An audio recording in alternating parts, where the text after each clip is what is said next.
Alright, meron nga pala akong share sa inyo na electronic device, no? This is a power inverter, 200 watts. Ginagamit to guys pang charge ng ating mga gadgets, no?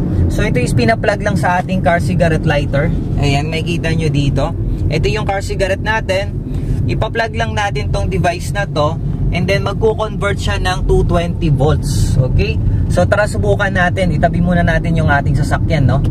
Alright, so let's open it. Ayan. So bagong-bago pa yan. Ito yung manual niya. And ito yung device. Okay. So maganda siya. Ang ganda ng ano niya, quality material. Hindi siya mukhang local, guys. Ayan, no?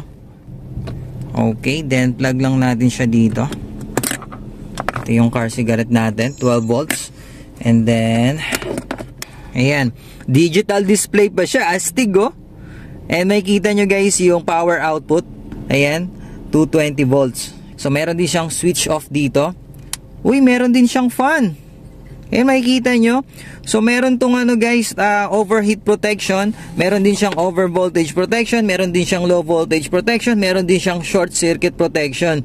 Ayos. So safe yung mga product natin dito. So tara, kunin natin yung gadgets and try natin mag-charge. Pero bago yan guys, no, meron nga pala akong dalang digital multi-tester dito para ma-ensure natin na talagang 220 volts yung lumalabas sa kanya. So set ko lang sa AC and then 220 volts yung range natin, no? Ayan, so ipa-plug natin dito. Yun. So ayan, makikita nyo guys, no, accurate na accurate. Kung ano yung voltage niya dito is ganun din sa ating digital multimeter. So ibig sabihin, accurate yung voltage niya, no?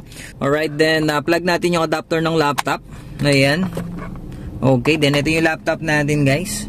So makikita nyo, ito yung battery indicator. So plug ko lang siya, no? So ayan, no, nagcha-charge na siya. Nakita nyo? Ayan, so 21% and ito yung charging indicator niya. Alright?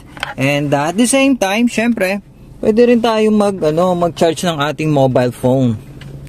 So ito yung mobile phone natin. And meron din siyang Type-C dito guys. So ang ganda. So para to sa mga fast charging talaga. Ayan, nakita nyo, quick charge nakalagay. O, diba? Astig. So, dalawa na yung device na naka-plug sa atin. Ayan, laptop and mobile phone. And subukan pa natin sa tablet, no? Okay.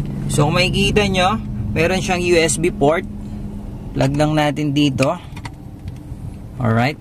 Then, ayan na yung tablet natin. Naka-charge na siya. Okay.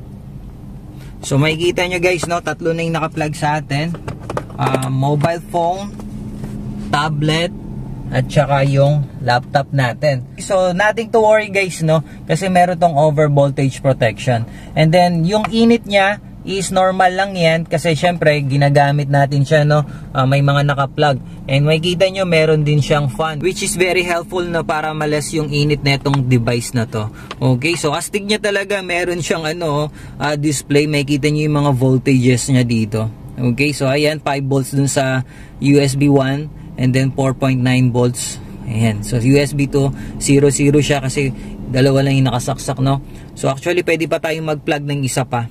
And dito nga pala mabibili mga bro kay Lestern PH Store Lazada, no. Claim nyo lang yung mga vouchers nila dito para sa mga discounts. Follow nyo yung store nila para ma-update din kayo, no. And marami pang mga car accessories dito. Meron din sa mga bisikleta, no. And ayun, so follow nyo yung page natin for more car accessories, for more car tips, and iba pang mga electronics device. Maraming salamat. Peace!